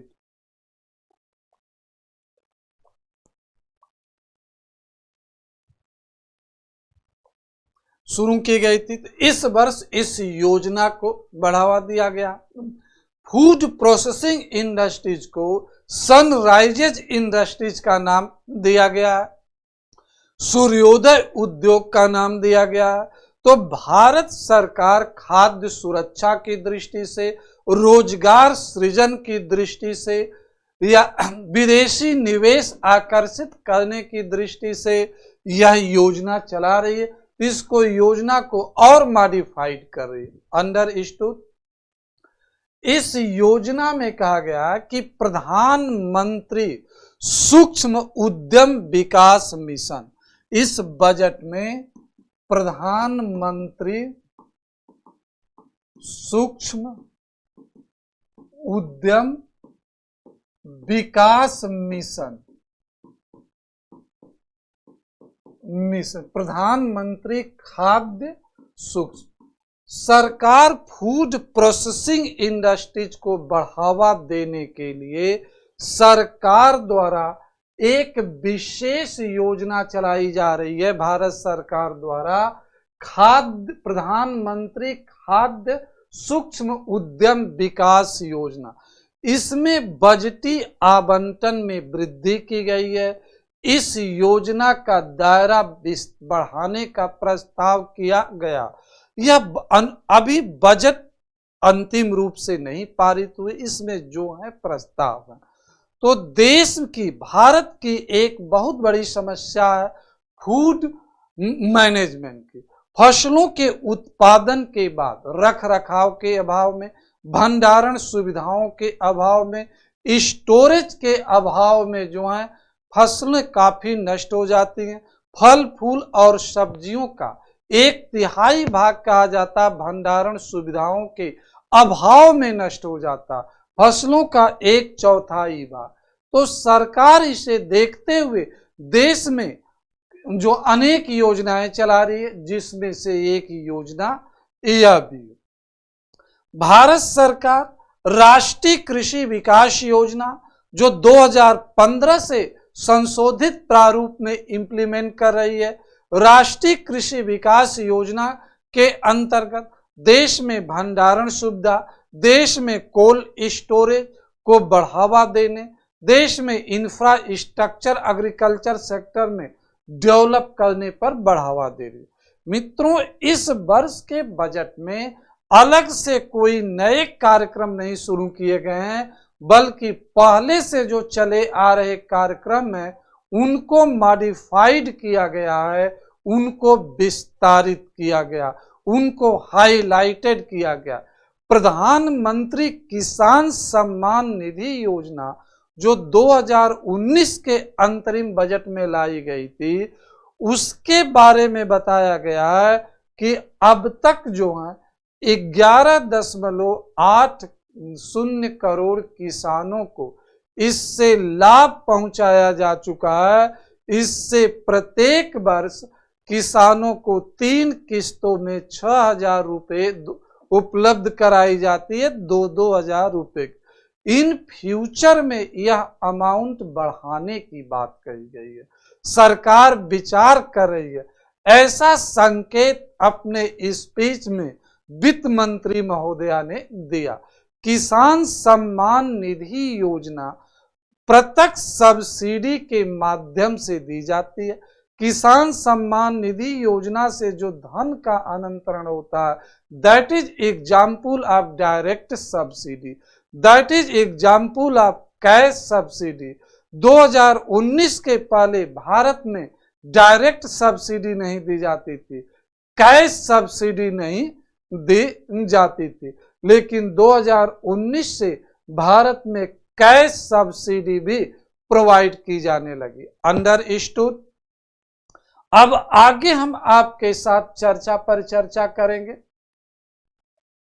डेयरी विकास, दुग्ध उत्पादन। भारत सरकार ने देश में दुग्ध उत्पादन को बढ़ावा देने के लिए जो श्वेत क्रांति शुरू किया, वर्गीज कुरियन के नेतृत्व में 1969-70 में, आज उसका परिणाम रहा कि देश दुनिया में सर्वाधिक दुग्ध उत्पादन करा। तो इस बजट में कहा गया डेयरी क्षेत्र के विकास के लिए, डेयरी क्षेत्र को और अधिक लाभदायक बनाने के लिए सरकार एक इंटीग्रेटेड कॉम्प्रिहेंसिव प्रोग्राम लॉन्च करेगी। अभी डेयरी क्षेत्र में अनेक कार्यक्रम चल रहे हैं, पशुधन को लेकर अनेक कार्यक्रम चल रहे हैं। तो सरकार ने इस बजट में कहा है कि डेयरी क्षेत्र के विकास के लिए इंटीग्रेटेड कॉम्प्रिहेंसिव प्रोग्राम चलाया जाएगा, जिससे डेयरी क्षेत्र में बड़े पैमाने पर रोजगार उत्पन्न हो सके, किसानों की आय में वृद्धि हो सके, दुग्ध उत्पादन के निर्यात में हम यूरोप को पीछे छोड़ सके, ऑस्ट्रेलिया अमेरिका को पीछे छोड़ सके। इसे देखते हुए भारत सरकार डेयरी उत्पादन के विकास को बढ़ावा देने पर बल दे रही। अंडरस्टूड। तो यह मित्रों एग्रीकल्चर सेक्टर में। अब हम थोड़ा सनातन की भी चर्चा कर लें, पर्यटन की चर्चा कर लें। तो भारत सरकार द्वारा देश में पर्यटन को बढ़ावा देने के लिए विशेष कदम उठाए जा रहे हैं। पर्यटन को रोजगार से जोड़कर देखा जा रहा। आज इकोनॉमिक टूरिज्म की बात होने लगी है, मेडिकल टूरिज्म की बात होने लगी है, हेल्थ टूरिज्म की बात होने लगी है। तो आज देश में आर्थिक पर्यटन की बात होने लगी है, धार्मिक पर्यटन की बात होने लगी है। तो सभी प्रकार के पर्यटन के माध्यम से इकोनॉमिक एक्टिविटीज को प्रमोट किया जा रहा। तो सरकार देश में पर्यटन को न केवल मनोरंजन के रूप में सरकार पर्यटन को केवल मनोरंजन के रूप में नहीं देख रही है, बल्कि इसे अतिरिक्त आय के स्रोत के रूप में देख रही है, इसे इकोनॉमिक टूरिज्म के रूप में डिफाइन कर रही है। सरकार 2014-15 में हृदय योजना और प्रसाद योजना शुरू की थी। तीर्थ स्थलों के विकास के लिए प्रसाद योजना, ऐतिहासिक स्थलों के विकास के लिए हृदय योजना कुछ चयनित शहरों में शुरू की गई थी। और उसके बाद 4 धाम परियोजना या बौद्ध सर्किट, रामायण सर्किट का निर्माण करना शुरू किया, जिससे देश में एम्प्लॉयमेंट क्रिएशन हुआ, डेवलपमेंट को बढ़ावा मिला, रोजगार। इसे देखते हुए सरकार ऐतिहासिक पर्यटन और तीर्थ स्थल पर्यटन विकास के संदर्भ में वर्क कर रही है और इस पर एक रोड मैप तैयार कर रही है। तीर्थ स्थल पर्यटन, ऐतिहासिक पर्यटन के बारे में एक रोड मैप अगले कुछ महीना में सरकार तैयार करेगी, इस बारे में बजट में कहा गया। और इस आर्थिक पर्यटन में, धार्मिक पर्यटन में, ऐतिहासिक पर्यटन में राज्यों की सक्रिय सहभागिता सुनिश्चित की जाएगी।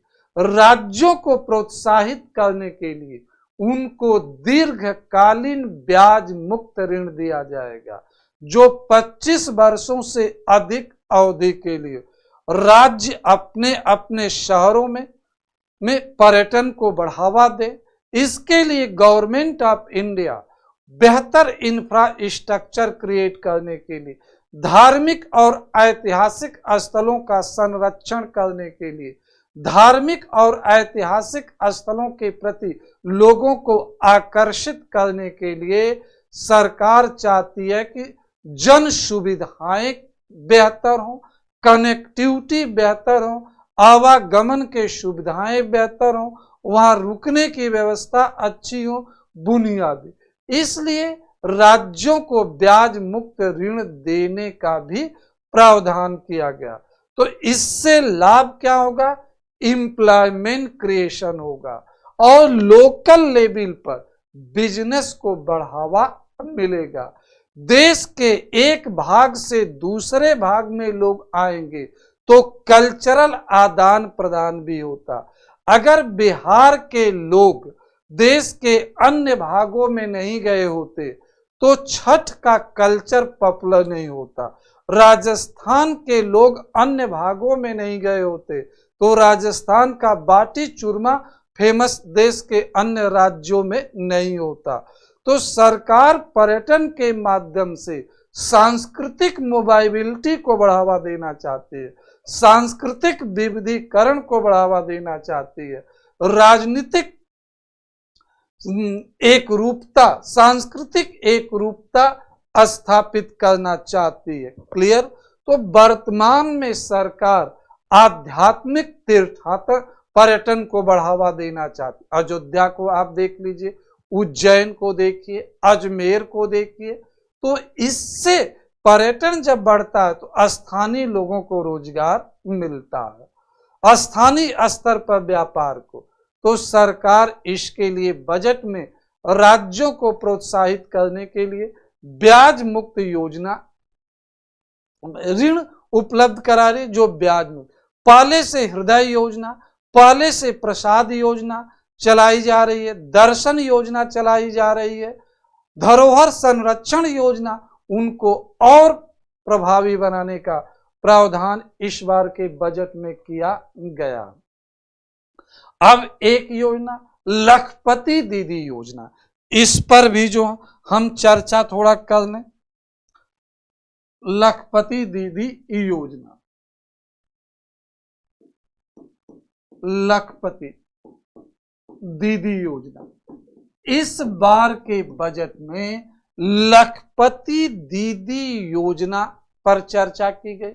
हालांकि प्रधानमंत्री महोदय कुछ महीने पहले से ही लखपति दीदी शब्द का प्रयोग कर रहे थे। इस योजना के अंतर्गत महिलाओं को स्वयं सहायता समूहों के माध्यम से प्रशिक्षित किया जाएगा, जिससे कि उनकी आय में वृद्धि हो सके।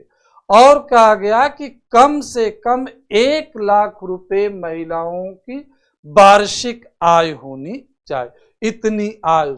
तो लखपति दीदी योजना के अंतर्गत महिलाओं को प्रशिक्षण दे करके आय अर्जक गतिविधियों में उनको लगाना है, जिससे कि वह वार्षिक आधार पर 1 लाख रुपए की इनकम कर सके।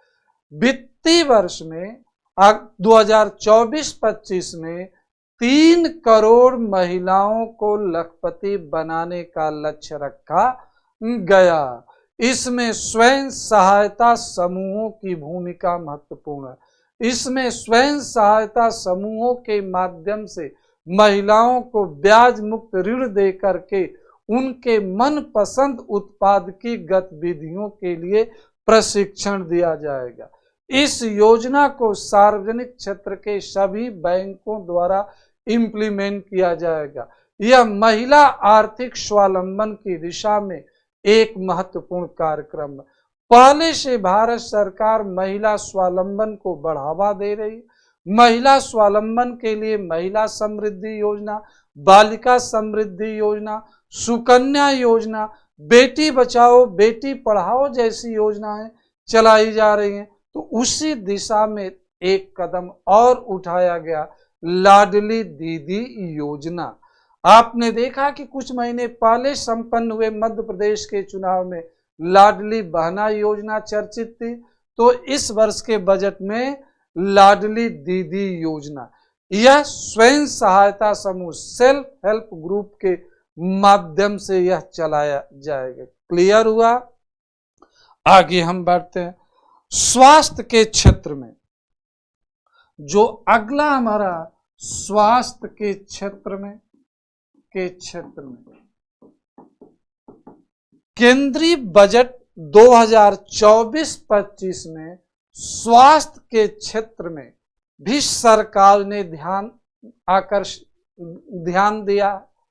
9 वर्ष से 14 वर्ष उम्र की लड़कियों को गर्भाशय के कैंसर से बचाने के लिए, सर्विकल कैंसर से बचाने के लिए उनको निशुल्क वैक्सीनेशन कराने की योजना लाई गई है। देश में गर्भाशय कैंसर की मात्रा से प्रभावित महिलाओं की संख्या बढ़ रही है। इससे होने वाली मृत्यु बढ़े, जिसे देखते हुए भारत सरकार ने स्वास्थ्य के क्षेत्र में एक महत्वपूर्ण कदम उठाते हुए 9 से 14 वर्ष की लड़कियों को टीका निशुल्क वैक्सीनेशन करने की योजना ला रही है। एक पॉइंट है। दूसरा, सभी आंगनबाड़ी कार्यकर्तियों को, आशा महिला कार्यकर्ताओं को आयुष्मान भारत योजना के अंतर्गत लाया गया। तो यहाँ पर प्रश्न पूछा जाएगा, आयुष्मान भारत योजना कब शुरू की गई? तो आयुष्मान भारत योजना 2000 जो आपके जो मोदी सरकार ने पिछले अपने टर्म में शुरू किया था। आयुष्मान भारत योजना 2018-19 में लाई गई। तो आयुष्मान भारत योजना का विस्तार किया गया। इस योजना के अंतर्गत, आयुष्मान भारत योजना के अंतर्गत भारत सरकार द्वारा सभी आंगनबाड़ी कार्यकर्ताओं और सभी आशाकर्ताओं को सम्मिलित 2017-18 के बजट में इस योजना की घोषणा की गई। 2018-19 में आयुष्मान भारत योजना को पूरे देश में लागू करने की घोषणा की गई, लेकिन कुछ राज्यों ने अभी इसे लागू नहीं किया। दूसरा, 2016-17 में घोषित इंद्रधनुष कार्यक्रम, जिसमें 7 टीकाओं का एकीकरण किया गया। इंद्रधनुष कार्यक्रम को पुनर्परिभाषित करने और उनका विस्तारित करने का निर्णय इस बजट में लिया गया। तो आपको इंद्रधनुष कार्यक्रम स्वास्थ्य के क्षेत्र में जो 7 टीके टेटनस, डिप्थीरिया इत्यादि के लगते उनसे संबंधित है। इंद्रधनुष कार्यक्रम 3 क्षेत्रों में चलाया जा रहा, सार्वजनिक क्षेत्र के बैंकों में, इंद्रधनुष कार्यक्रम कृषि क्षेत्र में और स्वास्थ्य के क्षेत्र में चलाया जा रहा है। तो क्लियर हुआ? तो इंद्रधनुष कार्यक्रम का विस्तार करने, उनको मॉडिफाइड करने, उनके दायरे में वृद्धि करने के लिए चला। सरकार कुपोषण की समस्या को समाप्त करने के लिए अपने पोषण कार्यक्रमों को और अधिक प्रभावी बनाने पर बल दे रही है। अंडरस्टूड? यह सरकार द्वारा जो यह कार्यक्रम चलाया जा रहा। अभी हम महिलाओं की बात कर रहे थे, उसमें एक पॉइंट छूट गया था, उसके बारे में थोड़ा सा हम चर्चा कर। सरकार महिला श्रम शक्ति में जो देश का लेबर फोर्स है उसमें महिलाओं की भागीदारी को लगातार बढ़ाना चाह रही है। आज महिला श्रमिक भागीदारी बढ़ करके 2022-23 में लेबर फोर्स पार्टिसिपेशन में महिला श्रम भागीदारी 2022-23 में श्रम के क्षेत्र में महिलाओं की भागीदारी वर्तमान में 2022-23 में 37% हो गई। या 2014-15 में जो ये भागीदारी थी वह 23% थी। 2014-15 में यह भागीदारी जो थी 23% थी। 2014-15 में सरकार देश में लगातार महिला उद्यमशीलता को बढ़ावा दे रही। मुद्रा योजना के माध्यम से महिला उद्यमशीलता को प्रमोट कर रही है। महिला श्रमिकों की सुरक्षा के लिए सरकार इस वर्ष जो है विशेष योजना लाने का घोषणा किया। अब इसके बाद है हम आवासीय क्षेत्र के बारे में, जिसे आप कहते हो रोटी कपड़ा मकान, हमारी बुनियादी आवश्यकता। तो सरकार मध्यम वर्ग के लोगों की आवासीय आवश्यकता को पूरा करने के लिए देश में शहरों में मध्यम वर्ग का एक बहुत बड़ा वर्ग या तो किराए के मकान में रह रहा है या झुग्गी झोपड़ियों में रहा, तो मध्यम वर्ग के लोगों को आवासीय सुविधा उपलब्ध कराने के लिए मध्यम वर्ग आवासीय योजना शुरू करने का निर्णय लिया गया, जिसके अंतर्गत शहरों में मध्यम वर्ग के लोगों को आवास खरीदने के लिए, आवास बनाने के लिए, आवासीय जमीन खरीदने के लिए रियायती ऋण उपलब्ध कराने का निर्णय लिया गया। प्रस्ताव उल्लेखनीय है कि ग्रामीण क्षेत्र में या गरीब वर्ग को लेकर, चाहे वह शहरी गरीब हो या ग्रामीण गरीब हो, इनके संदर्भों में भारत सरकार द्वारा 2016 से ही प्रधानमंत्री ग्रामीण आवासीय योजना और प्रधानमंत्री शहरी आवासीय योजना शुरू की गई है।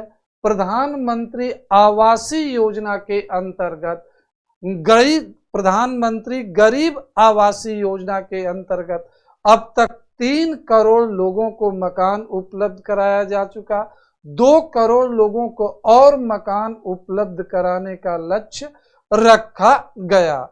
तो सरकार लगातार सोशल वेलफेयर को बढ़ावा दे रही है। सरकार लगातार बुनियादी सुविधाओं को बढ़ावा दे रही है। तो सरकार इस पर लगातार फोकस कर रही है। सूर्योदय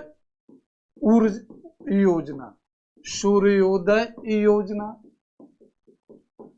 प्रधानमंत्री द्वारा 22 जनवरी 2025 को अयोध्या में रामलला के प्राण प्रतिष्ठा के कार्यक्रम से लौटने के बाद सूर्योदय योजना की घोषणा की, जिसे बजट में सम्मिलित कर लिया गया।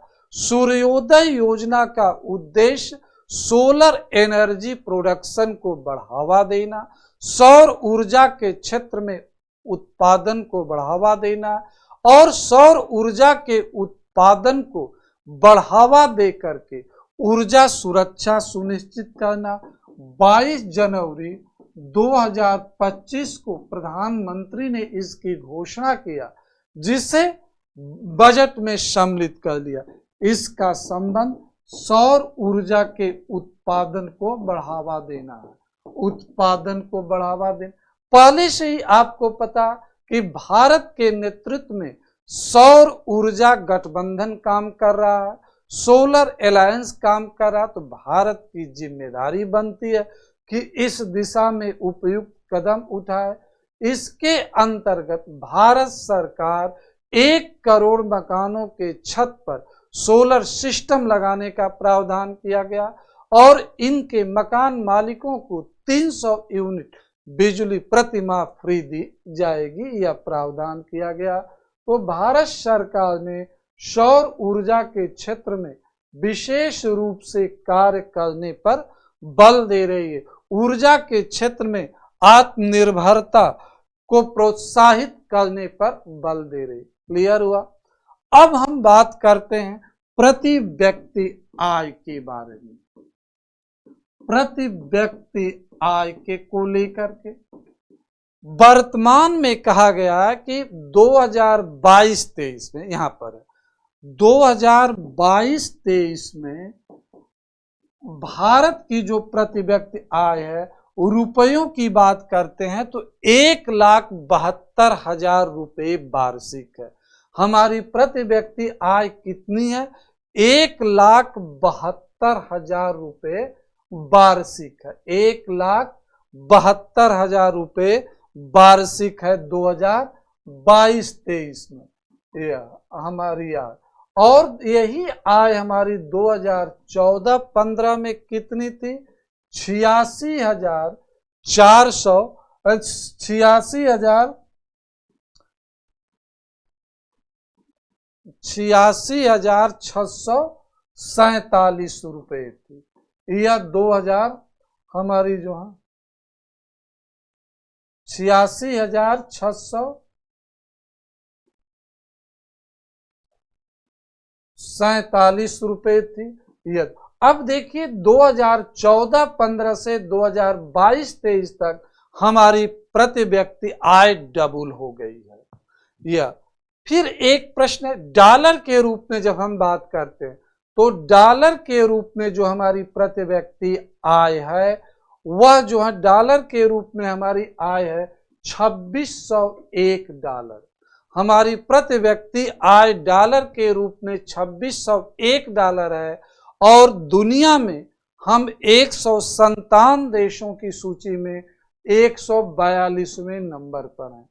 डॉलर के संदर्भ में जब प्रति व्यक्ति आय की बात करते हैं तो हम 142वें नंबर पर आते हैं। हमारी आय कितनी है? 2601 डॉलर वार्षिक है। दुनिया में सर्वाधिक प्रति व्यक्ति आय लग्जमबर्ग की है, 1,43,300 डॉलर लगभग है। अगर डॉलर के रूप में देखा जाए तो लग्जमबर्ग की प्रति व्यक्ति आय है 1,43,320 डॉलर। यह लग्जमबर्ग की वार्षिक प्रति व्यक्ति आय। नंबर 1 पर लग्जमबर्ग है, नंबर 2 पर आयरलैंड है, 3 पर सिंगापुर है, 4 पर कतर है और 5 पर एक छोटा देश मकाऊ है, जिसकी प्रति व्यक्ति आय 98,168 डॉलर है वार्षिक। हमारी कितनी है? 2,601 डॉलर। दुनिया की super economic power United state of America, उसकी प्रति व्यक्ति आय जो है डॉलर के संदर्भ में बात करते हैं तो 80,410 डॉलर है, जो 10वें नंबर पर आता है। तो हमारी प्रति व्यक्ति आय में वृद्धि हो रही है, लेकिन अभी भी संतोषजनक नहीं है, लेकिन यह विसंगतियों से भरा हुआ। एक बेगरमैन पर भी यह सिद्धांत लागू हो सकता है, जो कि उसकी वास्तविक आय नहीं है। तो प्रति व्यक्ति आय में जो ट्रेंड है भारत में बढ़ने का है। प्रति व्यक्ति आय रुपए के संदर्भ में 2022-23 में 1,72,000 रुपये थी। क्लियर हुआ? अब हम आते हैं बेरोजगारी के बारे में, जिसको लेकर के अक्सर चर्चा होती है। जो सरकार द्वारा बजट में आंकड़े जारी किए गए, उसके अनुसार कहा गया है कि भारत में बेरोजगारी में लगातार गिरावट आ रही है। 2022-23 में बेरोजगारी दर जो भारत में थी 3.2% होने का अनुमान लगाया गया। इसके पहले या 2021-22 में 4.2% थी, उसके पहले 4.2 थी, तो उसके पहले 4.8% थी। राष्ट्रीय नमूना सर्वेक्षण कार्यालय द्वारा जारी किए गए आंकड़ों के अनुसार 2022-23 में भारत में बेरोजगारी दर 3.2% थी। इसके पहले या 4.1%, 4.2, 4.8, 5.8, 6.1, तो हम कह सकते हैं कि 2017-18 से भारत में बेरोजगारी दर में लगातार गिरावट आ रही है। तो क्लियर हुआ मित्रों। तो ट्रेंड पूछा जाए कि भारत में बेरोजगारी दर का ट्रेंड क्या है, तो भारत में बेरोजगारी दर में लगातार गिरावट आ रही है। अंडरस्टूड। चलिए हम आगे बढ़ते हैं। तो मित्रों, इस वर्ष का जो बजट है, पहले भी मैंने कहा कि अंतरिम बजट नहीं, अंतरिम बजट है, पूर्णकालिक बजट नहीं है। इसलिए सरकार ने इसमें आर्थिक समीक्षा से संबंधित कुछ आंकड़ों के बारे में भी जानकारी दी है। जैसे हमने बेरोजगारी दर की बात किया, प्रति व्यक्ति आय की बात किया, या महिला श्रम सहभागिता की बात किया, एटसेट्रा। तो केंद्रीय बजट जो अंतरिम बजट है इस बार का, वह एक संतुलित बजट है, वह एक विकास का बजट है, और यह एक विकसित भारत के रोड मैप की दिशा में उठाया गया एक कदम है। इसमें समावेशी विकास पर बल दिया गया, इसमें लोक कल्याण पर बल दिया गया, इसमें देश की सुरक्षा पर बल दिया गया, इसमें सोशल जस्टिस पर बल दिया गया। इसमें अलग से कोई लोक लुभावन योजनाएं और कार्यक्रम नहीं चलाया गया है। पहले से चलाए जा रहे कार्यक्रमों को या तो रीडिफाइन किया गया, मॉडिफाइड किया गया, और उसका एक्सपेंशन किया गया। यह बजट आत्मविश्वास से भरा हुआ एक बजट है। यह बजट आर्थिक विकास को बढ़ावा देने वाला बजट है।